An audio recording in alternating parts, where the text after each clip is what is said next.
이번 시간에는 식품보험을 가입하면 이거는 되게 좋을 것 같은데 이런 내용 위주로 준비를 했고요. 보험회사 디스는 오늘은 조금 자제하도록 하겠습니다. 보험가입사항을 봤어요. 다시 한번 4,400, 과열성 심장질환 진단비 3,000, 급성 심근경색 진단비 1억 2,500, 심근경색증이 1억 9,500?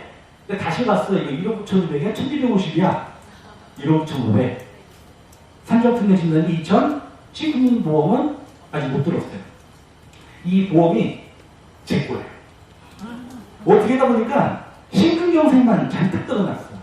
저 심장질환으로 만약에 하면 물론 계약권은 맞고요. 사례는 제 건 아니지만 좀 더 흥미를 위해서 금액은 진짜예요. 앞으로 내야 될 보험료도 1억이 넘어. 이 말을 왜 하는지 금방 나올 것 같아요. 보험을 이렇게 들어놨어요. 사례를 한번 보도록 할게요. 이 그림 내가 저저번 시간에 했던 건데 기억나시나요? 사망한 채 발견됐어요. 하지만 그 사망의 원인이 심장질환으로 의심이 돼요. 그래서 저는 지금 질병 사망보험도 청구를 해야 되고요.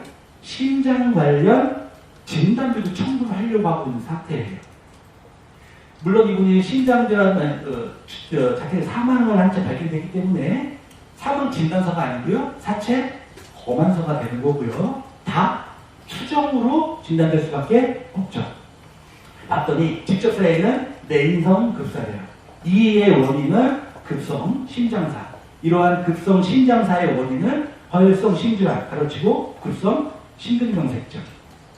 과연 질병사망보험금도 청구를 하고 심장 관련 진단이 내가 4개를 다 들어 3개를 들어왔는데 이거를 청구할 수가 있을까? 어때 보여요? 상당히 난이도가 높은 단계예요. 아니 그럼 질병사망보험은 당연히 줘야 되는 거 아니야 이거? 어때? 당연히 줘야 돼요?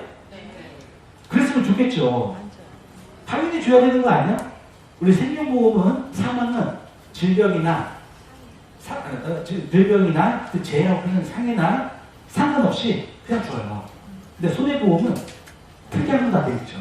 상해는 상해, 질병은 질병 따로 되어 있기 때문에 이 사망의 주요한 원인이 뭐냐 그런 거를 계약자, 피보험자, 수익자가 증명을 해야 돼요. 아니 사망이 상해 아니면 질병 둘 중에 하나지. 그럼 상해보험금 주세요. 질병 주기 싫으시면. 이래 맞는 거죠. 그런데 사망의 원인이 질병으로 입증이 안 되다 보니까 지급을 거절하려고 하시는 분들, 물론 보험회사 제티스를 하는 건데 그건 아니고, 아무튼 지금 그런 상태예요. 숨진 채 발견된 경우 어떻게 되냐면 우리가 심장질환 진단비를 받으려면 진단 확정을 받아야 되죠. 진단 확정을 받아야지만 진단비가 나오는데 약관에는 뭐라고 규정되어 있냐면 이러한 심장질환 진단은 혈액검사, 심전도 검사, 심장 효소 검사, 심장 초음파, 조영술 등 전문 진단 방법을 기초로 해서 진단 확정을 받아야 된다라고 써 있어요. 의무 규정이에요. 강행 규정.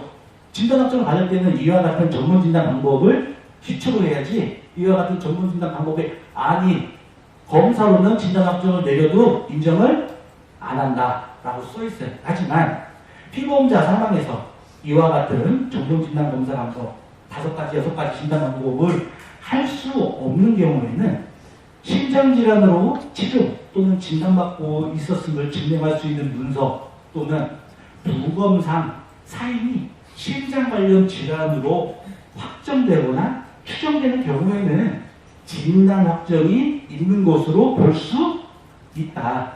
본다라는 게 아니죠. 볼 수도 있다. 그래. 한번 내가 그러면 검토는 해볼게.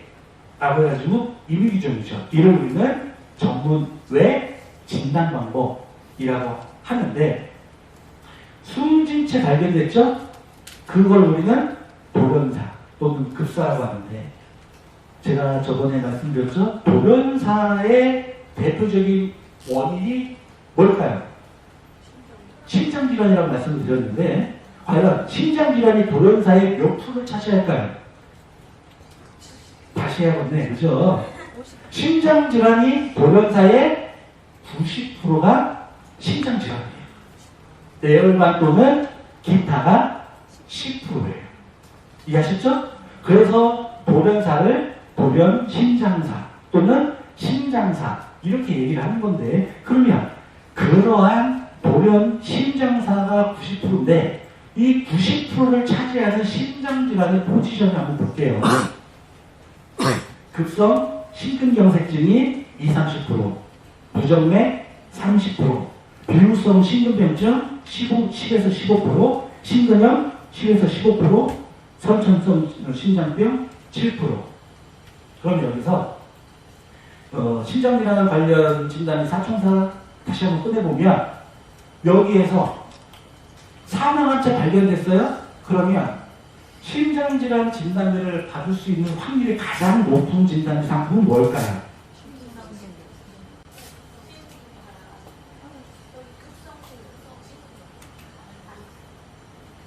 아니다. 그럼 아까 이제 답을 알려드릴까요? 허혈성 심장질환 진단비는 몇 프로예요? 급성 심장진단, 급성 심근경색증을 사망하면 허혈성 심장질환 진단비 지급되죠?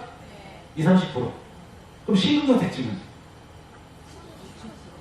심근경색증은 급성 심근경색증이 20-30%니까 심근경색 진단비도 마찬가지 20-30%. 산정특례 진단비는? 요거 아시는 분, 내가 직접 상품권 혹시 있나요? 있답니다. 산정특례 진단비 받을 확률. 네. 왜요? 찍으셨어요?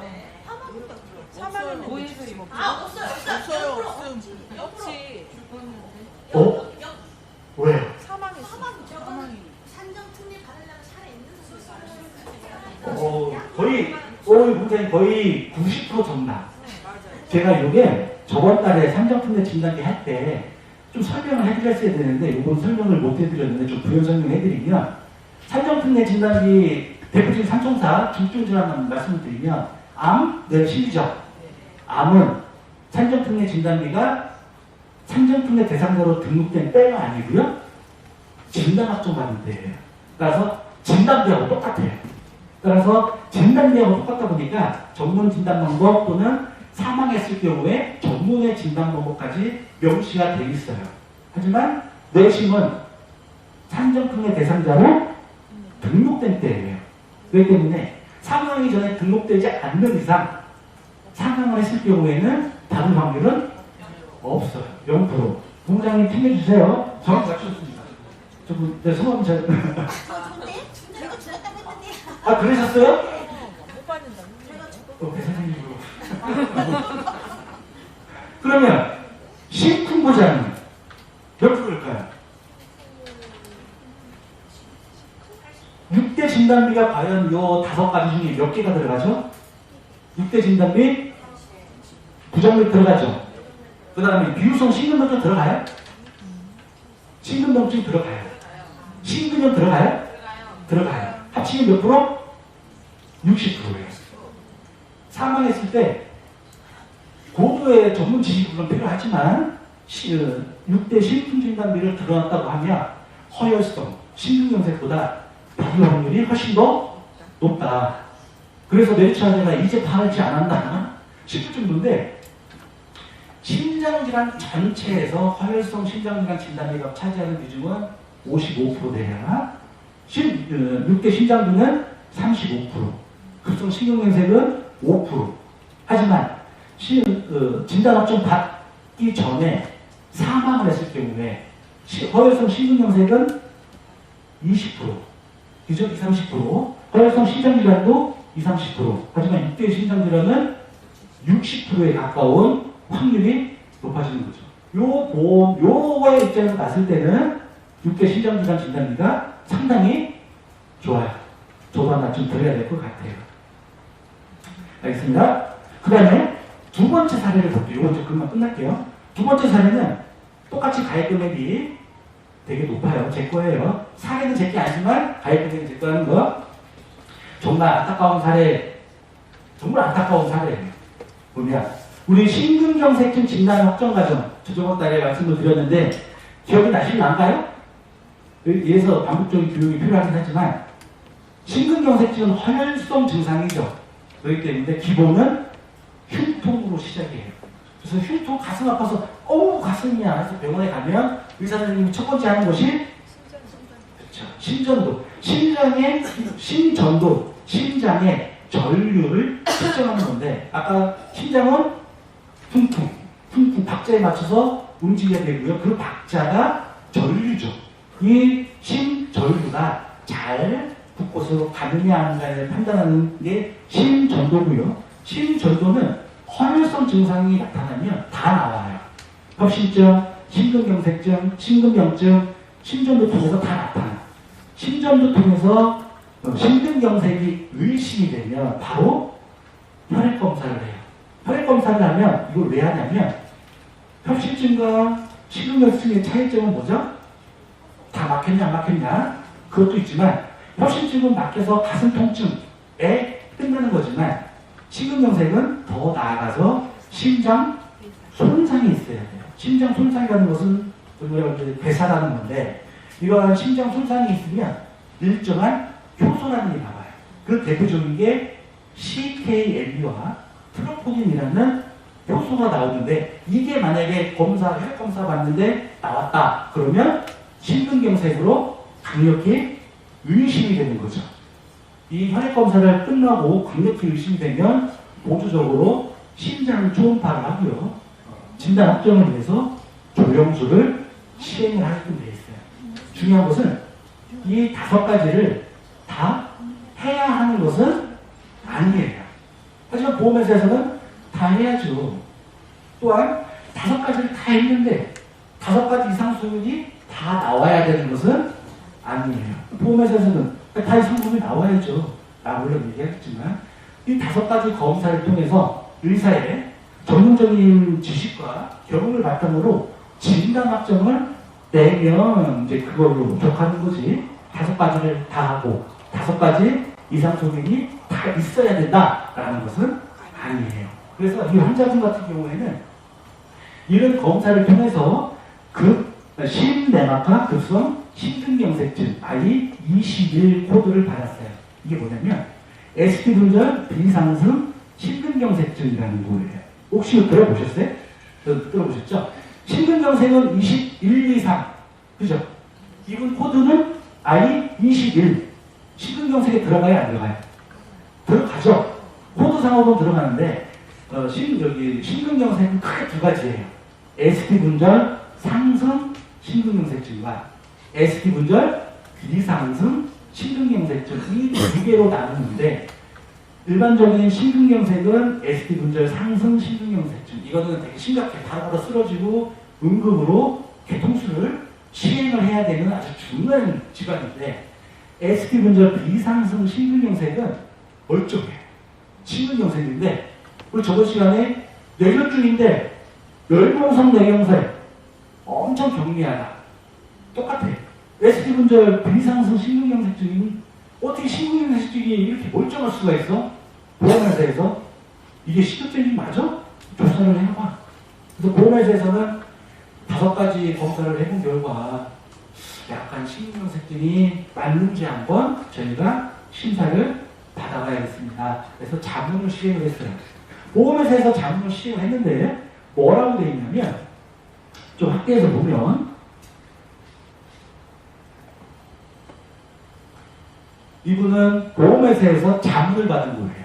심근효소 검사를 했더니 CKMB는 정상이었어. 그리고 HS 트로포닌 T 고감도 트로포닌 검사를 했더니 이거는 경미한 상승이 있었으나 WHO 세계보건기구에서 말하는 급성 심근경색증 기준에는 부합하지 못하고 또한 3회의 검사를 시행을 했으나 급성 상승 및 하강 소인이 없어 대동 소인의 내내 똑같은 결과를 보인 결과 이러한 트로포닌 상승의 원인은 뭐냐면 심장 초음파상 확인되는 비후성 심근병증 또는 고혈압성 심실비후다. 따라서 피보험자의 진단은 급성 심근경색증이 아니라 비후성 심근경증 또는 고혈압성 심술 비우다. 못 주겠다는 소리죠. 그러면 보험회사에서 주장하는 의료 자문에 따르면 제 보험금은 얼마일까요? 진단금. 보험회사 의료 자문상 진단금은 비후성 심근경증인데 그러면 제 보험금은 얼마예요? 제 보험금은 10,000원이에요. 6대 그게 안 들어가요. 왜냐면 그렇죠. 비후성 심근경증은 6대 진단비에 들어가요. 하지만 저는 보험을 안 들었어. 안 들었어요. 아유 나 싫어 인정 못해. 아유 또 인정 못해요. 내 1억 5천 어떻게 할 거야? 그죠? 자문을 받았어요. 했더니 주치의는 제가 요거를 잘 보이나요? 잘 안 보이는데 주치의한테 물어봤어요. 과연 이분이 6대 심장질환이라는 과거 기억력이 있었냐? 전혀 없었다. 그리고 이 환자의 적당한 진단명은 뭐냐? 급성 SP 분절 비상성 심근경증 맞아. 왜 자꾸 누가 아니래? 보험사가 아니라는데요. 이런 그래서 잘 써주셨어요. 그러면 주치의에 따른 진료 소견서상 제 보험금은 얼마예요? SP 분절 비상성 심근경증을 받았어요. I21.1코드를. 그러면 제 보험금은 1억 5천 5백이 되는 거예요. 1억 5천. 차이가 얼마나 많이 나요? 1억 5천 5백. 진료 소견서로 받았더니 저는 1억 5천 5백이고요. 의료자문을 받았을 때는 내 보험금은 빵원이에요. 그리고 제가 앞으로 낼 보험료가 1억이에요. 그러면 나는 2억 5천이냐 빵이냐 결정되는 거죠. 물론 의료자문을 통해서 적절한 진단명의 적도를 심사하는 것은 맞죠. 하지만 이렇게 조금 과도하게 조금 부당한 보험금 삭감은 그만하도록 하겠습니다. 네. 다 듣겠네. 근데 결론은 어떻게 됐어? 인정해줬어. 급성 심근경색증 진단비로 인정을 해줬어. 왜 대표님 이겼어요? 대표님 승? 예. 왜? 1,000만 원밖에 안 됐거든. 이게 만약에 진짜 1억 5천 제가 다 메르차즈에 보험 들었는데 메르차즈에 저 보시면 뭘 하시겠네요. 예, 아무튼 이렇게 해서 의료자문이라든가 이런 부분에 대해서는 물론 필요는 하지만 이거에 대응하기 위해서는 결론적으로 진료소견서가 중요하다. 오늘 준비한 거는 10가지 준비했고요. 혹시 또 궁금하신 거는 전화 찬스 쓰시면 되시죠?